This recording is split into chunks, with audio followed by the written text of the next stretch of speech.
I thought I'd do a shout out to teachers at the conclusion of Teacher Appreciation Week.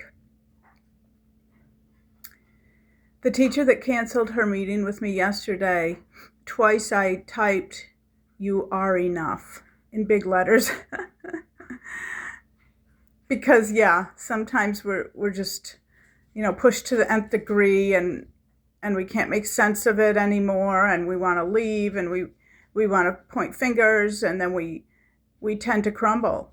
You are enough, and if no one's ever told you that in your life, let alone in your career, I hope you walk away with that today and enjoy your weekend. But I love Jelly Bellies. I love mathematics. And it's not a science. Remember that, because in STEM we've got an S and we've got an M, and we wouldn't have both. It's really a blending of a language and arts and the science of mathematical reasoning and using it. It was invented for a purpose, to problem solve. So don't ever forget that. And if we lose that art piece, which I do believe, we need to circle back and say, what's going to happen? What's going to happen under AI? What's going to happen for future generations who need to be creative innovators? So here's a real quick story I always think about back in the early 2000s when I was teaching, fresh out of, shout out to Binghamton University, shout out for Mother's Day weekend, to Dr. Jean Schmidtau, in your memory. In my MAT program, you were able to allow me to learn and understand the relationship between learning and pedagogy and how the brain works, and higher level, master's level math courses that were not watered down for educators. Forever grateful for you and your belief in me when it had been years and I had been in the industry and I decided to go back to school to become a mathematics teacher. Thank you. That foundation has allowed me to soar. Back to the story. So back in the early 2000s, I don't know if you remember, Jelly Belly was a big thing. I don't mean to be promoting a brand right now, but it was. And in my local markets, there were actually displays like the M&Ms have now, where you've got compartments with all different flavors, and you could buy them in bulk, depending on what flavor you wanted.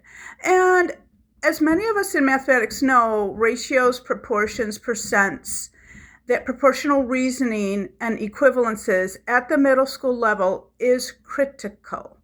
Critical in conceptual understanding, critical to apply it.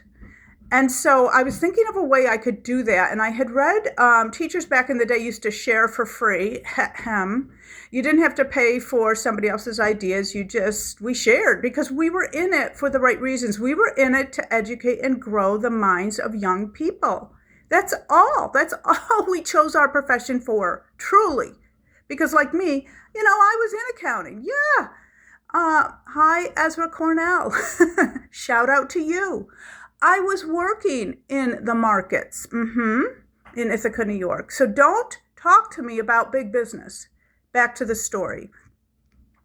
And anyhow, someone had shared a lesson about ratios using a peanut butter and jelly sandwich and having students understand that a ratio of peanut butter to jelly could be different for you versus me. It could be different in order for jelly to peanut butter or peanut butter to jelly.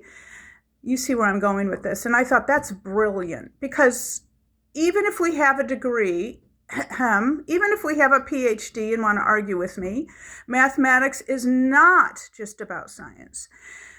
So I thought that's brilliant, because I got in the minds of my students and I thought, they eat peanut butter and jelly sandwiches all day. They'll be able to relate to this. This is the conceptual understanding we strive for. And then I thought, I'm not going to make a mess with jelly and peanut butter in my classroom. Next day, I'll probably have mice underneath the desks. You got to think forward when you do these things at all levels of leadership in our country. You have to think forward before you ever carry something out. Think about the ramifications. Back to the story. So I was realizing in my infatuation with Jelly Belly, my little habit, I could buy peanut butter jelly beans and grape jelly beans in bulk, parcel them out in cups for my cooperative learning groups of 4, and allow these students to do a little experiment where they are munching on different ratios of peanut butter to jelly beans, peanut butter to grape, I think it was. I mean, who knows? It could have been strawberry. I think it was grape. I was trying to avoid allergies. And on a side note, of course, we have to be careful with the nut allergies. Of course, we do. So you have to do your homework on that too and find alternative solutions.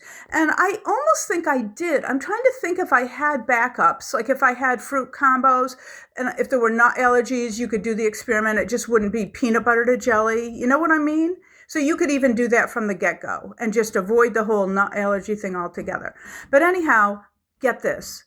Then, once the kids recorded in their journals and did some taste testing and decided what ratio of peanut butter to jelly they liked the best, whether it was 2-to-1 or 1-to-2 or 3-to-4, then you, in your cooperative learning group, discussed if you had equivalent ratios with someone.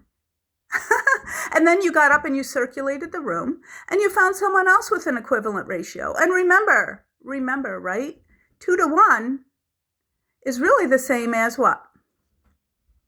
4-to-2. That's the scaling. Consultants, that's the only scaling we should be doing in public education. And that's the lesson that I have yet to see from consultants. Thank you. Teachers, remarkable. Pat yourself on the back. Maybe I just did, but you know what? My 7th graders, every time we did something good, we patted ourselves on the back purposefully, literally, and that got smiles. Thank you.